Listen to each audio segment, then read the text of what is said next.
This is an image of, I would call it the patriarchy, and it's a lovely image. It's God the Father, and he's assimilated to the Son because, well, because consciousness, which is associated with light, is the builder of culture, and he rules over the walled city, and so he's the centering idea, you might say, that unites a culture. That's another way of looking at it. And he's got two hands.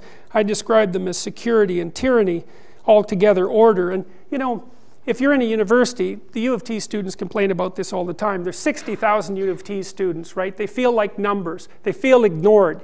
And no wonder, because they're numbers and they are ignored. It's no wonder they don't feel that way.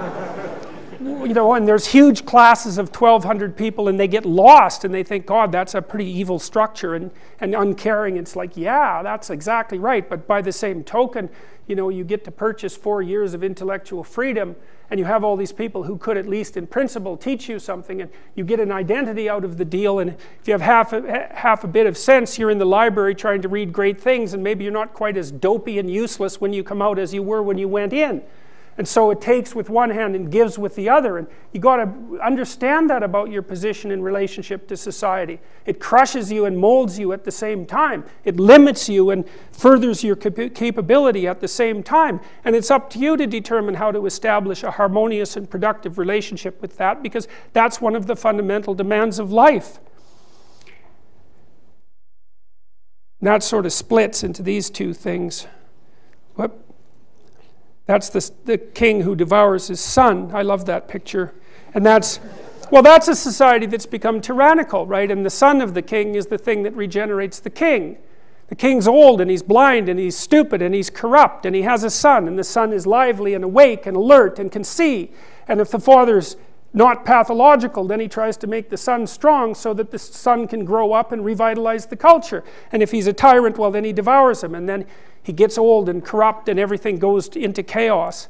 And then there's the benevolent king who's got that properly balanced, and you see in this picture he's got a globe in his hand with a cross on top of it, and that means the same thing that that other symbolic image did, which is that the proper society supports the suffering individual in his or her attempts to transcend their suffering and attain a proper ethical perspective.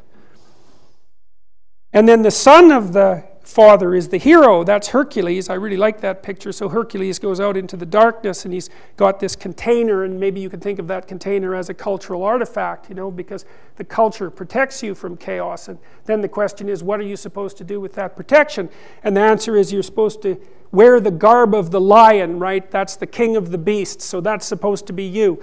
And you're supposed to go out there into the darkness with your bloody eyes open so you can discover what's in the darkness and share it with everyone else. And he's got a club there in his hands, and the club is covered with eyes. Those are eyes, not barbs. And what that means is that you should bloody well pay attention, and that, well, the other element of that that's not expressed in that image is that you should also speak carefully. Pay attention and speak carefully. And then you're the proper son of the proper father, and you can keep things functioning. And that makes you into this, right? So the city is always threatened. It's always corrupt and threatened. And there's always something outside that's going to take it down. Always.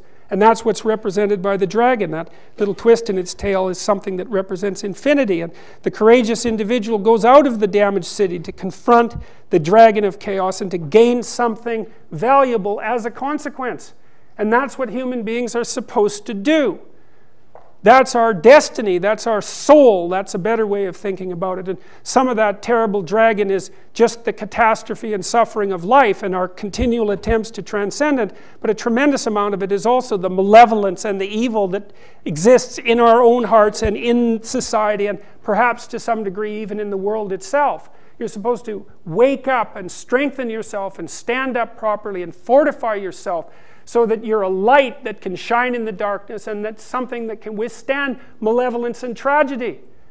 And what's your alternative? You're going to let life crush you and make you weak and make you resentful and bitter and then murderous? You'll take out your rage on everyone you can, and it'll only be limited by your capacity to obtain power. That's not a good thing. And so it's this way or a way that leads directly to hell, and we've certainly seen that plenty of times in the last 100 years, and you'd think we might have learned our lesson. But it takes a lot for people to learn, and we're in danger of repeating exactly the same mistakes again. So, you know, it's one thing to complain about the political polarization, and it's another thing to point fingers at the postmodernists and the neo-Marxists, even though they roundly deserve it in my estimation. It's another thing to try to figure out what the proper alternative is, and the proper alternative is not, in my estimation, to contribute to political polarization. It's not good, and it's not that the radical right is the solution to the radical left. It's just another catastrophe.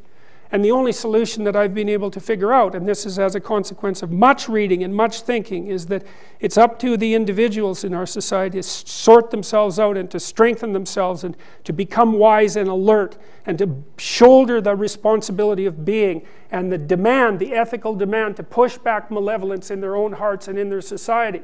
And I also believe that, you know, it's very difficult for people to respect themselves because they're weak and vulnerable and pathetic and malevolent. And so and they're not what they could be, and they know it. And so it's no wonder that people don't respect themselves. And some of that's nature, and some of that's culture, and some of it's individual weakness. But one of the things that I've learned, and it's about the only optimistic thought I've ever come across, is that if you have enough courage to forthrightly accept the fact that you're vulnerable and malevolent and you're willing to do something about it to overcome it, you can develop enough respect for yourself so that the terrible weight of being will not make you malevolent and corrupt. And I don't think that you have anything better to aim for unless you want blood in the streets and a pathetic life. And so you might as well straighten up and get your act together, and maybe we've got some chance of getting through this intermediary period of chaos that we all face and make something better out of it instead of something worse. So that's what I have to say about that. So thank you.